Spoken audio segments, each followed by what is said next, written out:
some trust that, yes, if you put in these products, they would at least last 5 or 10 years or some sort of reasonable period. And then the other big epiphany of this project was to get dialogue earlier on.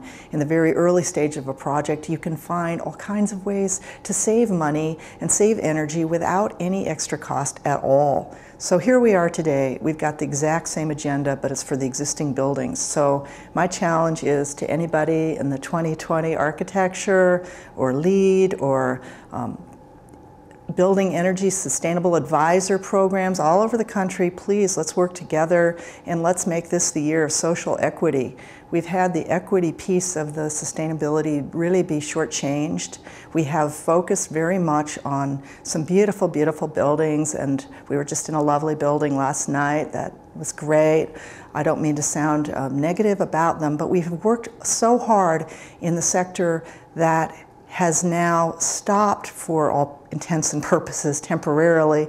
Let's all take a challenge and look at adopting a building. If it's a neighbor that's a senior, if it's a school, if it's assisted living, there's buildings out there that are energy hogs, and the people that are in them can benefit from many of the incentives. So I'm right now, my next initiative is creating lighting specs and green specs that can be rolled out with electricians around the country and create jobs in communities. I'm working with the people that want to cooperate on this, great. If you're interested, let me know. I'm very much a team player. I try to focus on the Northwest region, but really connect to the California market because it's such a big part of the industry. The challenges right now are that the market was going great guns, and a lot of people in the industry, including the manufacturers of energy efficient lighting and other building materials, were all coming on board rapidly to make the products that would at all serve this market. So they were in effect changing their business models, and they were making the steps that would make a profit for them and still make more green products and sustainable products that were truly better quality. And then the market slowed down very rapidly to the point of, I liken it to a car going down the road about 50, and then it speeds up to 60, and then it speeds up to 70, and now it's thrown into reverse.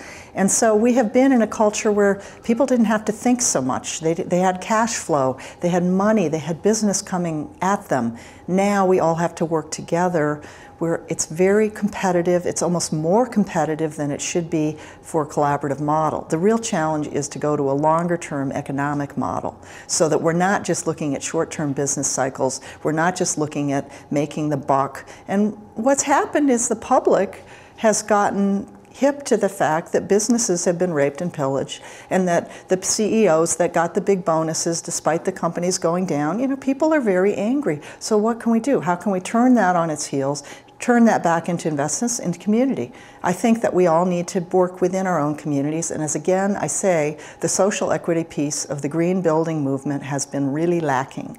We haven't really dealt with seniors, we haven't dealt with the aging population, we haven't dealt with a lot of the less sophisticated businesses and homeowners who aren't on the page of what sustainability is. So I'm just asking people that are interested, if you're an architect, if you're a building energy sustainable advisor, if you're a person who talks to people and has some skill sets that could potentially help, I'm asking you to adopt a building. And if it's a school, well, of course, you're going to have to work through some processes. It's not easy.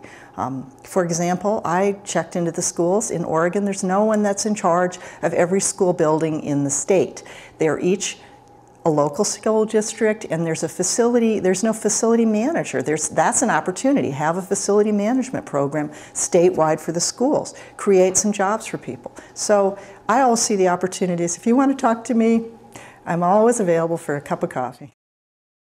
I believe that we have no time to waste. We had a big iceberg that just sailed off into Australia about 2 months ago, and we have very little ability to sit around and bicker between ourselves about who's got what contract or who's, not, you know, the pet project. We need to be a little less precious, a little less perfectionistic, and a little bit more practical. We need to get down to the next level, the people that weren't the early adopters. When I led the Energy Edge project, we picked the leaders in the community.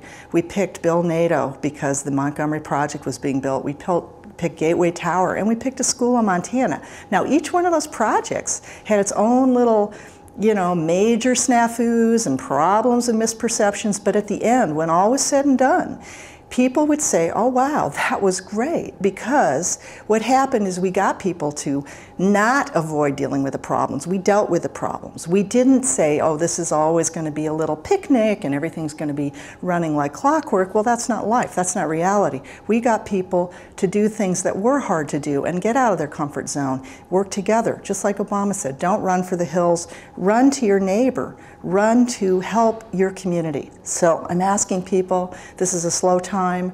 There's professional development opportunities, and there's also community opportunities. So.